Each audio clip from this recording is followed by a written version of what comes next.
Yo, what is going on, guys? Doom the Dark Ages is coming out in less than a week at this point, and I am very excited to play the game. I still don't know if I'm going to get it on PC or console, because on console it would be easier to stream, but on PC I get to play with keyboard and mouse, and it's my preferred platform. I'm still trying to decide, but that's not what I'm here to talk about today. Today I'm here to talk about a journalist that does not like Doom the Dark Ages because it is different. You just gotta love the logic of it's bad because it's different. Anyway, today's video is probably going to be a quite long video because the article that we're reading is long, so I don't want to waste too much time on an intro. The article we're going to go over today is called Doom the Dark Ages Feels Like an Xbox 360 Shooter in a Bad Way. So you know this is going to be a great article. But the fact that this game apparently feels like a 360 shooter is only a green flag to me because the 360 in my opinion had some of the best shooters. Generic in visuals and tone, Bethesda's medieval prequel slows down the action and confusingly strips the game of everything that makes modern Doom great. Yeah, just because the game has a darker atmosphere doesn't mean it's generic. If anything, this is the most unique setting we've had in a Doom game to date. Demons move in waves over cliffs slick with rain, cultists chanting in perfect circles, pentagrams glowing beneath their feet. Small medieval villages are demolished in the wake of Hell's minions pouring forth from their dimension and into the next. But where there are demons, there is the Doomslayer, a figure clad in instantly recognizable faded green armor, a shield and shotgun in hand. Like an avenging spirit, he tears through the swarms of demons in a burst of blood and gore. This is the essence of Doom, now given a feudal twist in Doom the Dark Ages, and it seems like the Doomslayer's work will never seem to end. Doom the Dark Ages, out May 13th, seems to expand the lore of the franchise's modern era that began with 2016's simplistically titled Doom. The Doomslayer, a previously generic Jughead Space Marine type, is no longer just a force of nature, he's a man forced to contend with the denizens of hell. A lapdog to some greater will that uses his destructive inclinations to save the world. At its core, it could be a delicious premise. The Doomslayer was a slave to capitalism in Doom 2016. The soft reboot that revived the franchise, and his now origins as a slave to a religious theocracy sounds like something that could be cool as hell to explore, at least it should be. I don't know, man, Doom of the Dark Ages looks pretty cool to me. I mean, how could you not think the Doomslayer being given a cape, a shield saw, and a super shotgun, as well as the ability to pilot a mech and dragon? How could you think that shit is not cool? Instead of the series' signature blood-pumping running and gunning with fast-paced demon killing scored to a metal-as-hell soundtrack, Doom the Dark Ages is a slower affair, and feels like a cheap copy of many other action games decidedly not named Doom, relying on dodge and parry mechanics that feel more at home in a Souls-like. This upcoming title by id Software is looking to reinvent the core gameplay of Doom that has defined the series in recent years, and the result is both lackluster and confusing. You gotta love how whenever there's a dodge or a parry in a video game nowadays, people just immediately say, it's just like Dark Souls, dude! Like, believe it or not, Dark Souls is not the only game with dodging and parrying in it, and it sure as hell wasn't the first. Rolling Stone recently played a work-in-progress version of Doom the Dark Ages at a preview event in Los Angeles, California, and although the overall premise sounded great in theory, our experience left us less than convinced that this is the story we need or even really want. That's funny because I've seen a bunch of people talk about the game that have played it early, and you're the only one who is negative about it. Heavy Metal Thud.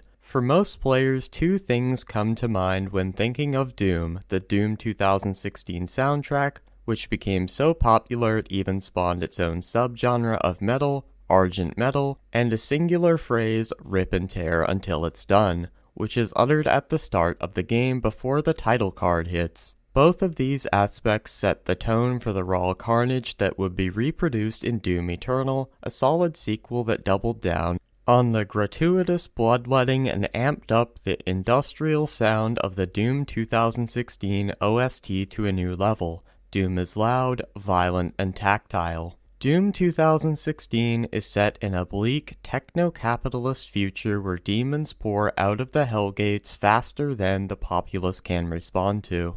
By contrast, Doom the Dark Ages flings the player back into the Dark Ages to witness a war between two factions that look like a low-rent knockoff imitation of a series like Warhammer. That's right, guys, you can't have a game with two giant factions going back and forth at each other because then you're just copying Warhammer. It seems like this game, even sharing a similar aspect with another game, just makes the creator of this article call it a clone of that game. The game can't have parrying and blocking because then it's copying Dark Souls. The game can't have two factions going back and forth at each other because then it's copying Warhammer. My question is, what the fuck can this game do then? Because it seems no matter what it does, this journalist will find a way to complain about it. Grotesqueries and all, enemies are bloated, fat, and covered in armor, or are made of sinew and bone, standing 2 heads taller than the already hulking Slayer, while some perch on the back of what can only be described as flesh dogs, mounted by generic-looking demons, adorned in cruel-looking plate. The designs in Doom the Dark Ages feel uninspired. It's pseudo-sci-fi medievalism done in a way that feels somewhat like Doom, with skin-crawling abominations fusing steel and flesh, but the creations feel less inspired than the classic nightmare fuel of the series, like the Cacodemon. I know this dude didn't just call the demons in Doom the Dark Ages uninspired and then go ahead and praise the Cacodemon.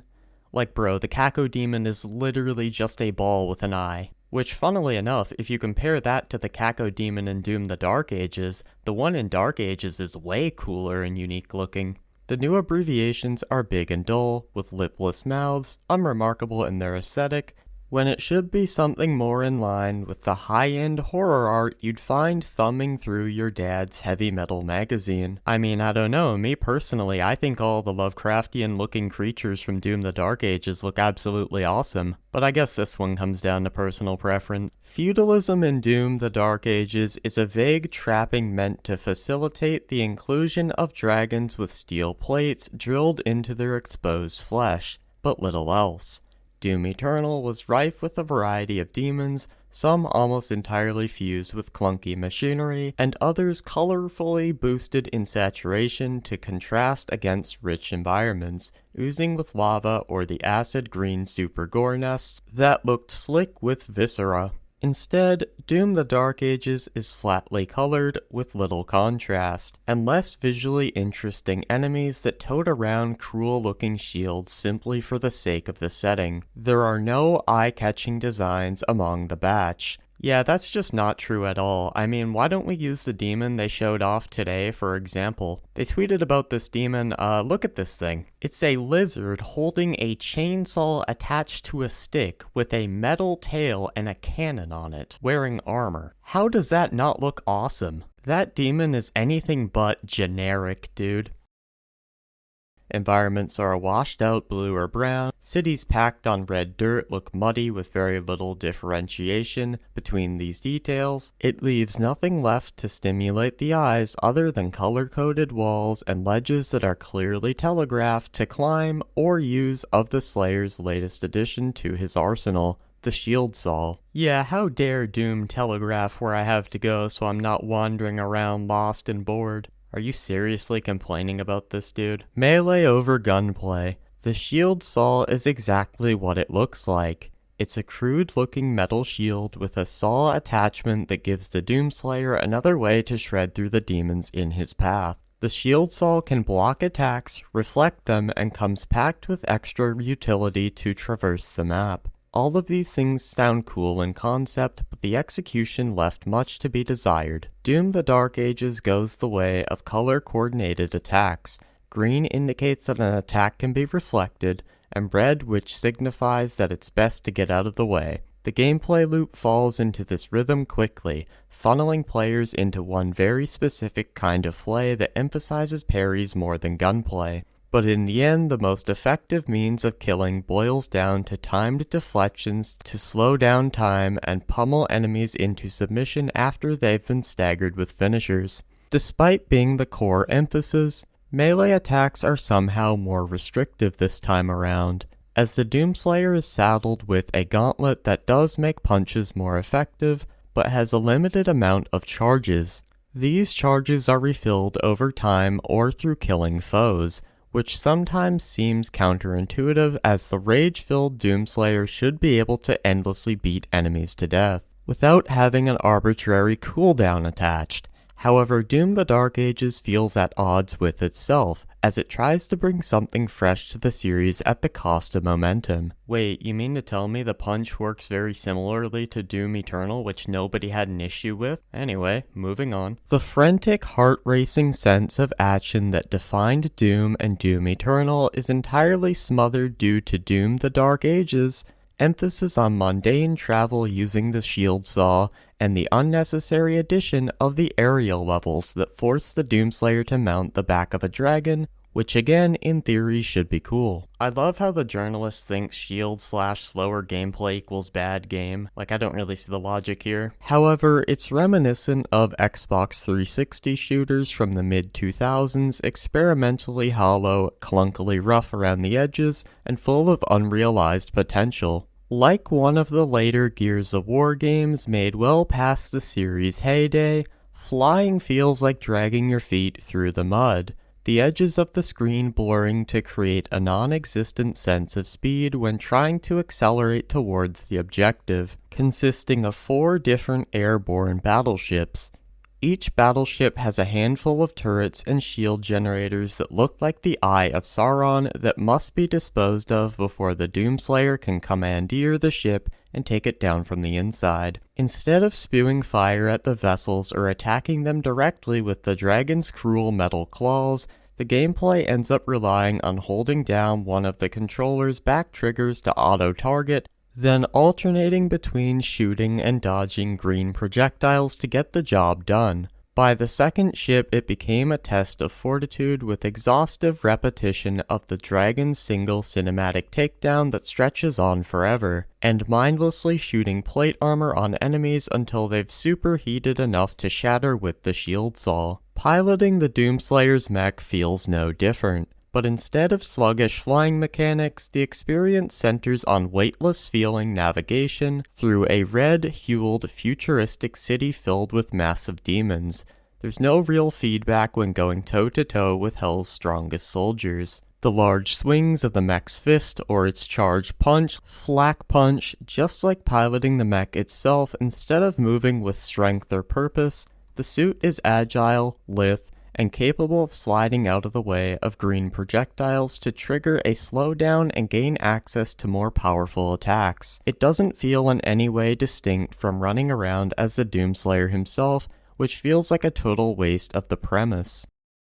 Now, obviously I can't really speak on this because I haven't played the game yet as the game is not out, so I guess we'll take the journalist's word for it. Carnage galore. At the very least, the primary arsenal of weapons is fun. The classic super shotgun feels incredible to use in tandem with the shield, blasting your way through droves of lesser demons before lobbing the shield to make the hordes explode in bursts of blood. Another standout is the Shredder, a railgun that substituted bullets for wooden stakes.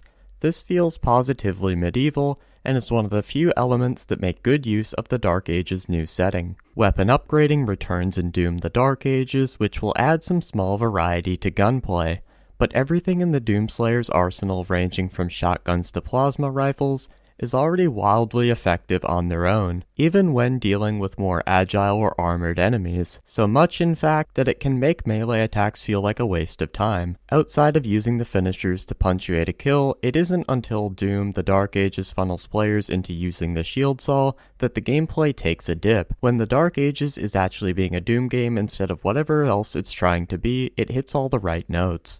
I don't get what's so bad about the shield. The only thing the journalist has brought up so far is that it's a style of gameplay that they do not like. Therefore it's bad? This is some DSP-ass logic. However, the experience becomes monotonous, with no real end in sight. Scenarios play out all the same, filled with repetitious melee takedown animations on loop.